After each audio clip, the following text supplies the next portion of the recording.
পৃথিবীতে সবচাইতে শ্রেষ্ঠতম দোয়ার স্থান হলো মা বাবা।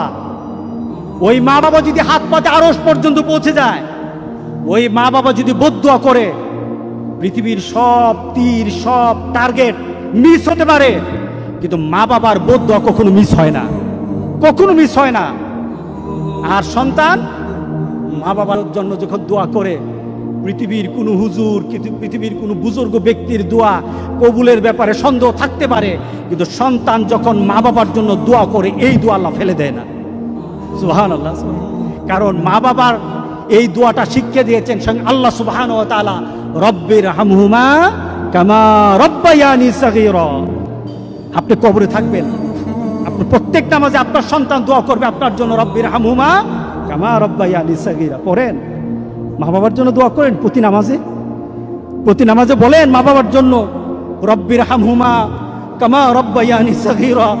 আপনি দোয়া করেন, দেখবেন আপনার দোয়ার কারণে আপনার সন্তান আপনার জন্য দোয়া করছে।